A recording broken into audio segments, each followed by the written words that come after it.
Hello, everyone. I found another book. I know I seem to jump from book to book, but um, it's all in how I'm impacted by some of this stuff.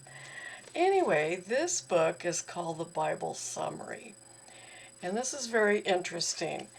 This guy, the author, he went through every chapter of Scripture, every chapter, and reduced the text to 140 characters or less. That's fascinating. But Christmas gift to you. I'm going to read Genesis in one sitting based on this author's amazing mind. Anyway, Genesis chapter 1. God created the heavens, the earth, and everything that lives. He made humankind in his image and gave them charge over the earth. Chapter 2. God formed a man and gave him the garden in Eden except for the tree of knowledge. Adam was alone, so God made a woman as his partner. Chapter 3. The serpent deceived the woman. She and Adam ate from the tree. The earth became cursed, and God sent Adam and Eve out of the garden. Chapter 4. Eve's sons made offerings to God. Only Abel's was accepted, so Cain killed him. Abel's blood cried out, and God sent Cain away. The two sons were Cain and Abel. Chapter 5. Adam's line was Seth, Enosh, Kenan, Mahalalel, Jared, Enoch, Methuselah, Lamech, and Noah. Noah's sons were Shem, Ham, and Japheth. Chapter 6. Humankind corrupted the earth with evil. God decided to destroy them, so he told Noah to build an ark to be saved from the flood. Chapter 7. Noah and his family went into the ark with two of each creature. It rained for 40 days and 40 nights, and the earth was covered. Chapter 8. The flood abated. Noah sent out a raven and two doves. When the earth was dry, God called them all out of the ark. Noah built an altar. Chapter 9. God blessed Noah and set the rainbow as the sign that he would never flood the earth again. Noah got drunk and cursed Ham's son Canaan. Chapter 10. Japheth's line lived in the coastlands. Ham's included Nimrod and the Canaanites. Shem's lived in the east. These formed the nations. That's interesting. Chapter 11. They began building a great tower for themselves, but the Lord confused their language. Shem's line included Abram, who married Sarah. Chapter 12. God told Abram, "Go, I will make you a great nation. You will be blessing." In Egypt, Abram lied about Sarah, and Pharaoh was cursed.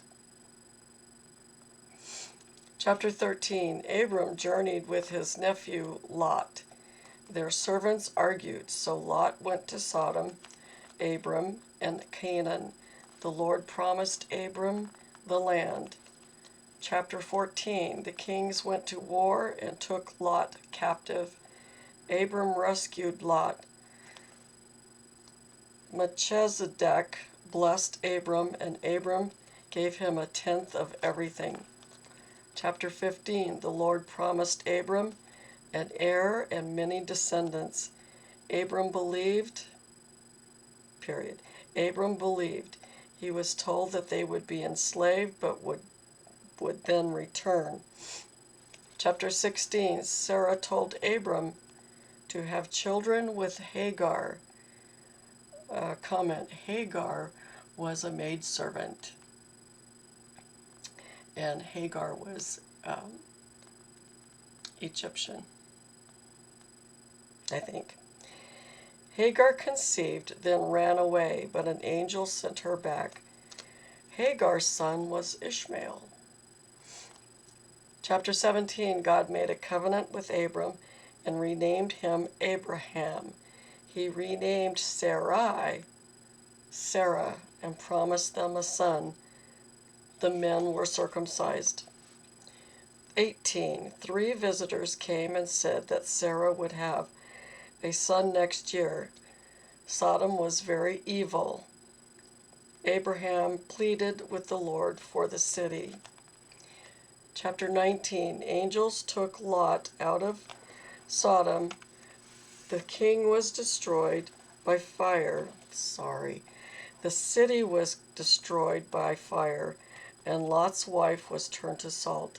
His daughters had children for him. Chapter 20. In Gerar, Abraham said, Sarah is my sister. King Abimelech took her, but God warned him in a dream. He restored Sarah to Abraham.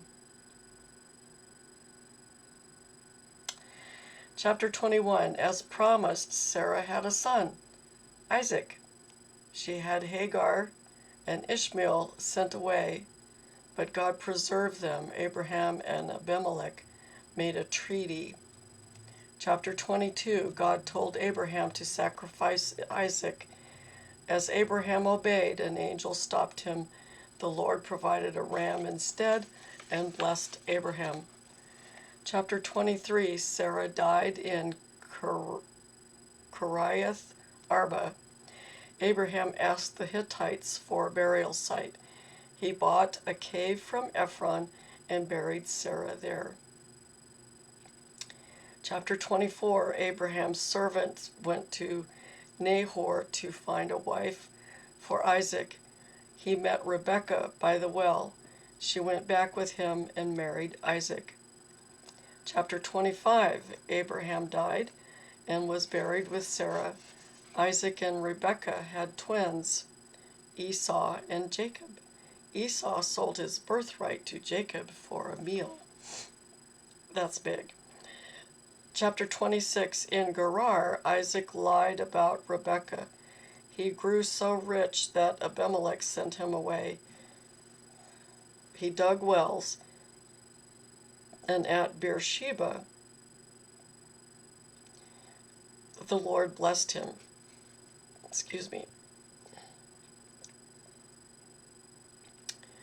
Chapter 27. Rebekah and Jacob tricked Isaac into giving Jacob his blessing.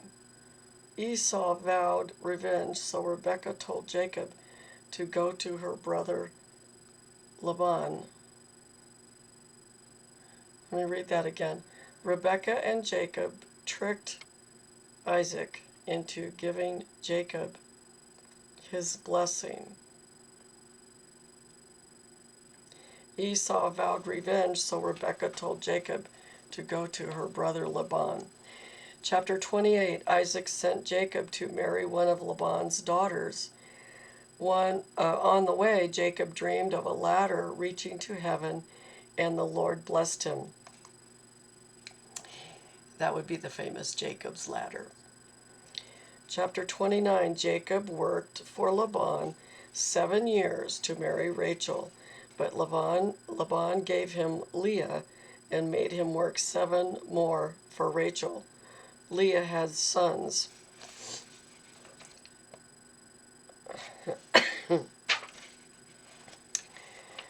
Chapter 30. Rachel's maid had sons for Jacob, then Leah's maid, then Leah. Finally, Rachel had a son.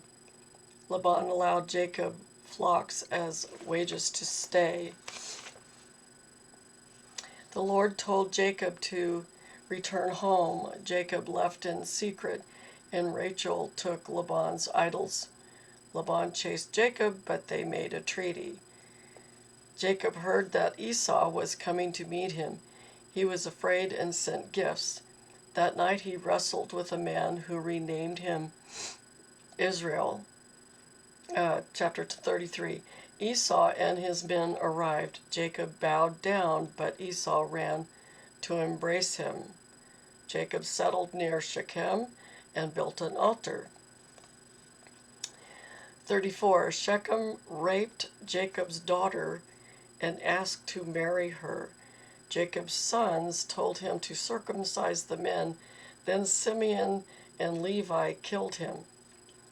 Chapter 35. Jacob went to Bethel, and God renamed him Israel. They journeyed on. Rachel died having Israel's 12th son. Isaac died in Hebron. Chapter 36. Esau's sons were Eliphaz, Reuel, Jeus, Jalem, and Korah. Esau and his family moved away to Seir. They became the Edomites. Yeah, you have to study the history of the Edomites. Chapter 37. Joseph was Israel's favorite son. He had dreams, and his brothers were jealous, so they sold him. He was bought by Potiphar in Egypt. Joseph, bought by Potiphar in Egypt. 38. Judah's sons, Er and Onan, died, leaving Tamar a widow. Judah sent her away, but she put on a veil, and he slept with her. She had twins. 39. Potiphar put Joseph in charge of his house. His wife tried to seduce Joseph, then lied about it, so Potiphar put Joseph in prison. Chapter 40. Pharaoh put his cupbearer and baker in prison. Joseph interfered their dreams. The cupbearer was restored, but the baker was hanged. Chapter 41. Pharaoh had a dream and called for Joseph to interpret it. The dream predicted a famine. Pharaoh put Joseph in charge of Egypt.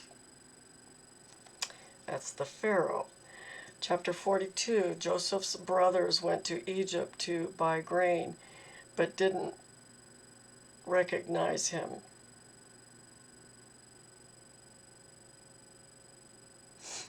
He kept Simeon in prison and sent the rest to fetch Benjamin. 43. When the grain ran out, Joseph's brothers went back to Egypt with Benjamin. Joseph invited them to his house and gave them a feast. Chapter 44. Joseph hid his cup in Benjamin's sack, then sent a steward after his brothers. Judah offered himself as a slave instead of Benjamin. 45. Joseph told his brothers who he was. They were afraid, but he told them, "God sent me here."